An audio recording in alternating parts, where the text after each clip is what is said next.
Alright, and as we come through off the main highway, you'll see the Ephraim Bale place. This place was built back in the late 1800s, early 1900s. As you can see, the smaller structure, it was built in two sections. The smaller structure would have been the kitchen. The larger structure would have been the actual living quarters, but at a time, this breezeway was actually built up to actually house beds. Because all in total, there were 9 kids that she raised in this house.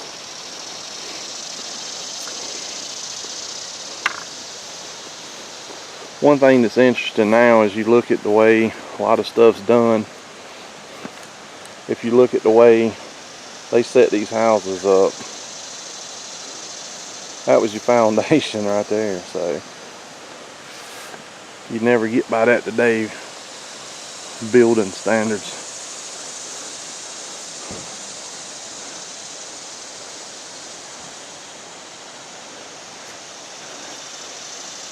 And as you can see, they had to get a little bit of property here. 70 acres. You go back and you look, and there's a barn. Let's see if I can get a shot of it. Way back over in there.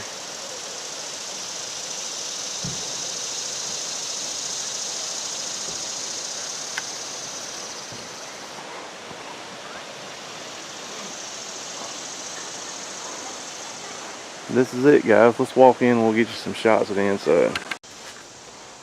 Alright guys, this will be the main structure. This is where the whole family slept, except for out in that breezeway where I showed you earlier. They actually had that closed in. They put beds up.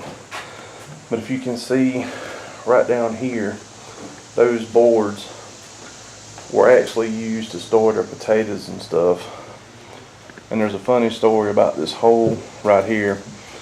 The story goes that he would actually hang his gun above that hole, and if you heard something out at the corn crib,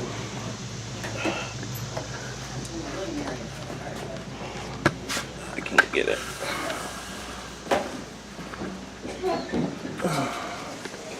He would actually shoot out that hole. So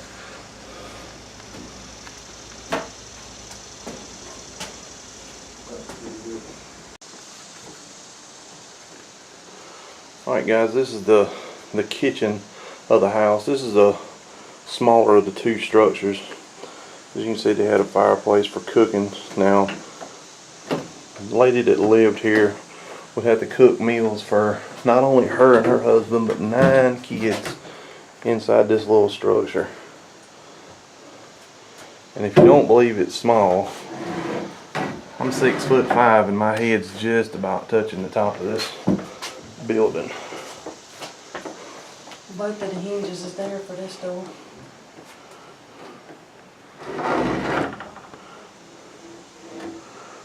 Pretty cool when you think about how simple life would have been back then, but for them, That short door.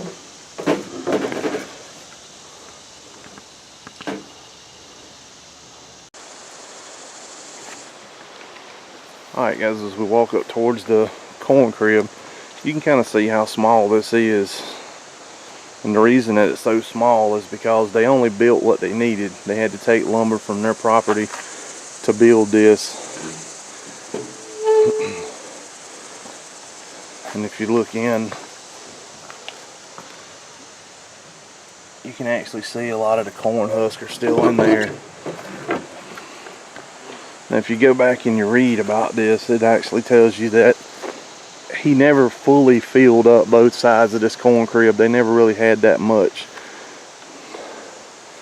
to fill up the corn crib. So it tells a little bit about life here in the mountains of Tennessee.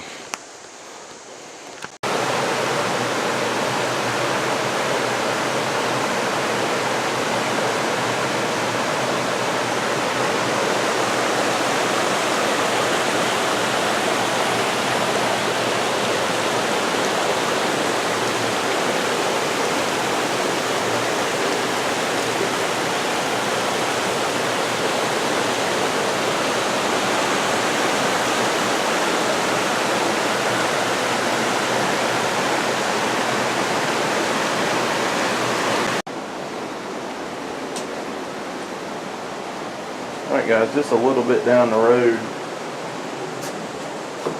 is an actual grist mill.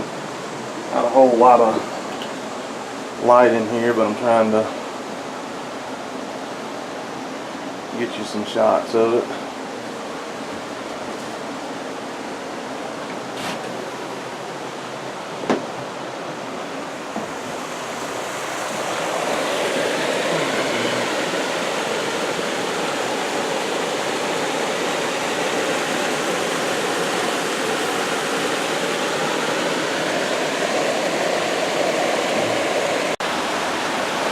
Alright, we're under the grist mill now, and as you can see, the water would have came right down that chute right there. And you can see how that wheel looks like it's got almost propellers on it. It will have actually turned up into that box on the inside that I showed you.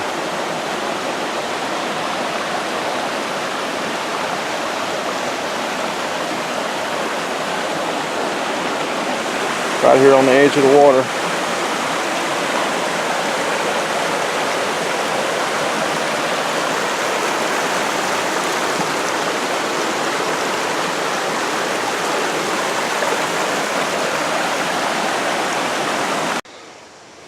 Alright guys, right across the road from the grist mill is the Alfred Reagan place. Again, you can see how they pretty much just built this house up on stacked rocks. And I know you look at it and you say, well, that's nothing like a normal cabin, but he actually did paint it like this for some whatever reason.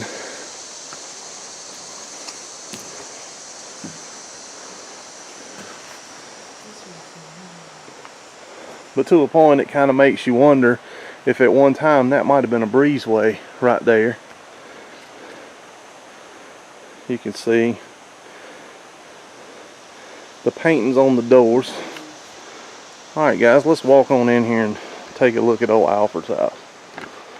You can see even when as far as painting around the fireplace,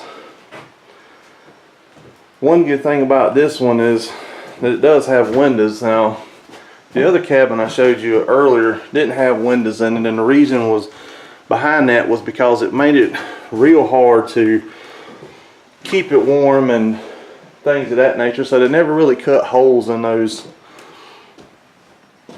cabins. It's got buildings.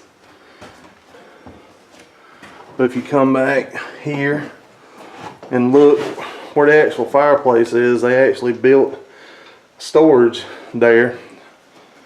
2 doors. And this is going to the other side where the door was actually closed. Of course, it's just the same as the other side. Fireplace has been painted around, and there's another window. It's identical to the other side. It's just a little darker over here on this side.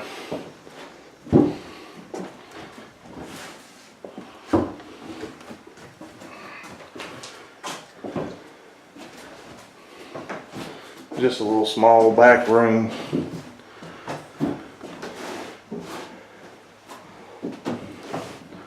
I would probably be willing to bet that this one's probably not as old.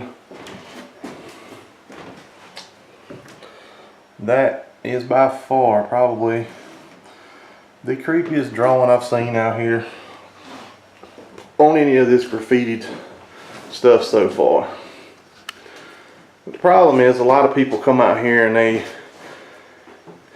for whatever reason, feel like they have to write their names on this stuff, and you know, just messing up pieces of history, honestly.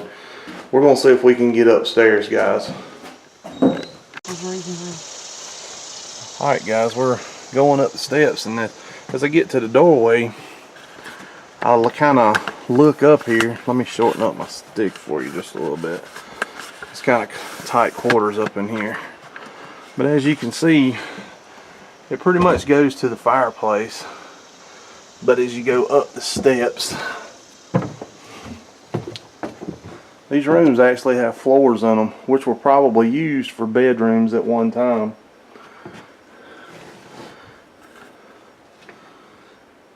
I'm not real sure if this goes all the way around, but this was probably used as a bedroom at one time.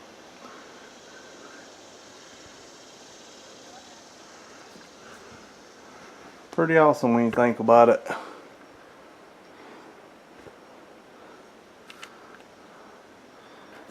Alright guys, we're going to go back down these steps and find you something else. Alright guys, one other note on this house. We've done a little research and we found out that this house is actually called a saddlebag house.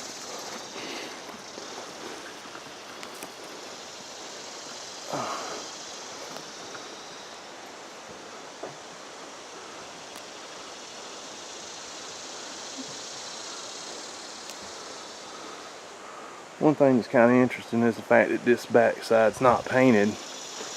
But if you do the history on the house, this house is actually painted all three colors that Sears and Roebuck actually offered at the time, which was the teal, the white, and the yellow.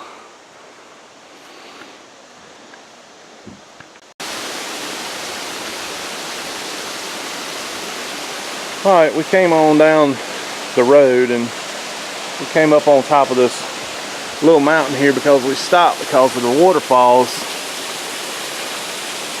But if you look right there, it's actually a cave in there. There's really no way to get up in there to it. Well, not with what I got on my feet today.